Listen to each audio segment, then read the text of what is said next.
Hello everybody and welcome to the barbecue shop here at Hayes Garden World. As always, we're joined by top barbecue chef, Mr. Richard Oldham. Hi folks. And in this video we're going to be doing a Louisiana style chicken breast. And we're going to be using the Weber Pulse Electric Barbecue. So Richard, talk us through the ingredients we need for this dish. What we've got two separate little clusters of ingredients here. One's for the dry rub that's on the chicken, and although that doesn't look like a dry rub, it's because it's been marinating on the chicken and it's pulled some of the juices out a little bit and it's mixing back in. So what we've got in the dry rub, we've got some smoked paprika, some dried thyme, some cayenne pepper, oregano, garlic granules, onion salt. We've got some salt and pepper and a little bit of brown sugar in there as well. American rubs tend to have some brown sugar in, so that's fine. That's been on the chicken, like I say, for a good half an hour. Out of the fridge, let those chicken breasts come up to room temperature. If you wanted to use wings, if you wanted to use thighs, completely fine. We're using chicken breast for this. Partway through the cook, we're going to apply a barbecue sauce. So in this dish already we have the barbecue sauce made up, which is tomato ketchup, we have some apple cider vinegar, some Cajun spice rub, we have a chili ginger sauce as well, and some Tabasco, and again a little bit of brown sugar. So American rubs and sauces have some brown sugar in them, so it goes between the two. And then the last thing here, already on the barbecue we have a smoker box that would normally go on a gas barbecue, but we're using it on the electric pulse. So the smoker box has already got some soaked hickory wood chips in there, and you need to get that on the barbecue before you're going to put your food on so that you can get those chips up to temperature and produce the smoke. So it's time to take our chicken to the barbecue, Ian. So let's take that over to here. So we've got the pulse set up. The left half is completely maxed out, and we've got the right half on about a 2/3 heat. So that's going to give us a slight grilling heat on the right hand side, but more of a roasting, indirect cook. So we're just going to sit these onto the right half to begin with.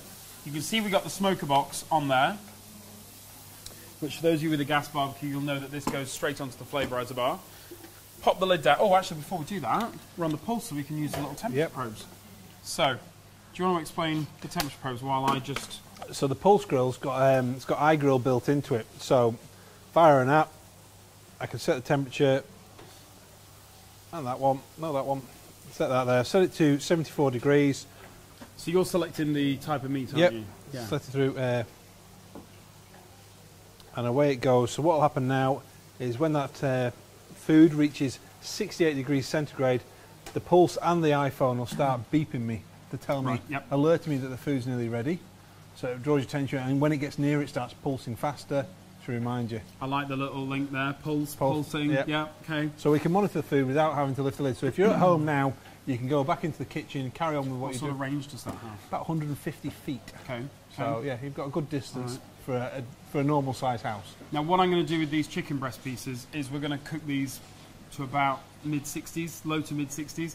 Then we're going to remove that smoker box. We're going to and transfer the chicken breast pieces over to the other half of the grill where it's a direct grilling heat, and then we'll just finish them off on that side of the grill so we get some nice crispy caramelization on that skin.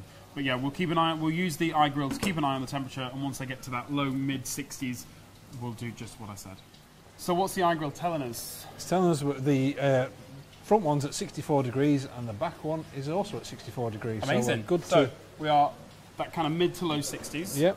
So could I get you to remove our smoker box for us? You can see that even after 10-15 minutes we're still getting a good amount of smoke out of that. So what we're going to do, turn those little chicken breast fillets over so they're now skin side down, if you get chicken breasts that have skin on them.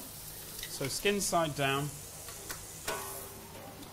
Then what we're going to do is we're going to take some of this barbecue sauce that we've made, just baste this onto the underside. Can be quite liberal with this, and then we'll give these another few minutes on this on the first side of grilling heat.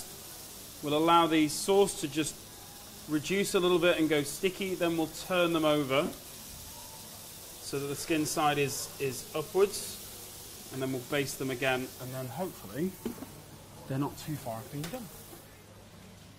So we'll go in, turn these over, and give them a baste on the second side. Okay.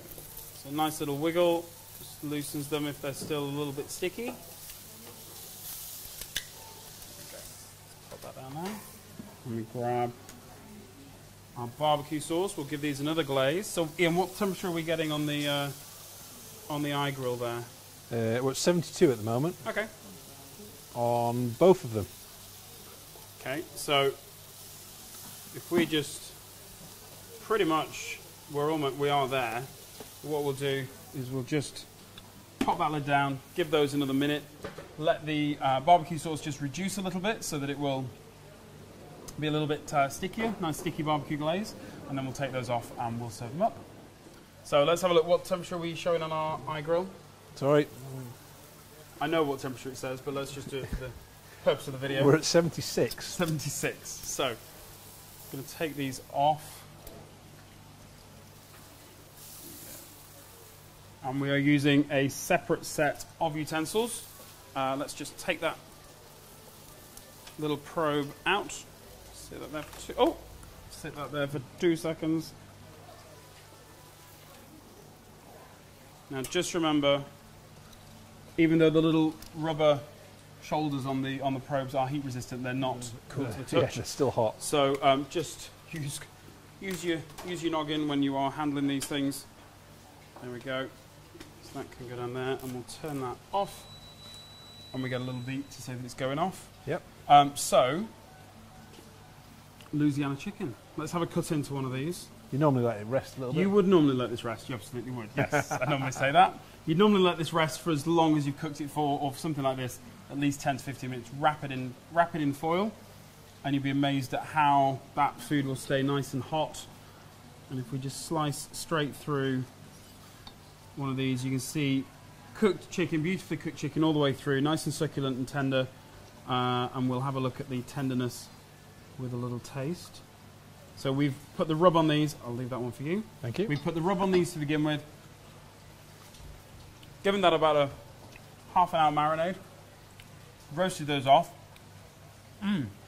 Roasted those off on a indirect roasting heat with the wood smoke going around at the same time. Got those to kind of low 50s, mid 60s. Over to the grilling side, baste once, turn over, baste a second time, 75, bake them off. Chicken on the barbecue from raw could not be easier. Beautiful as well. So if you'd like to find out about this recipe, visit the website, hayesgardenworld.co.uk. The recipe will be in the blog section of the website. If you want to find out about the Pulse barbecue, I know there's a lot of skeptics out there. There's people commenting on all the social media platforms saying it's not really good. Don't knock it till you've tried it. I will just say, if you don't have the iGrill, your pocket thermometer will be just as good. Just go in there every now and then, check the core temperature of those chicken breasts, and away you go. So all that's left for us to say is thank you for watching, and we'll see you again next time.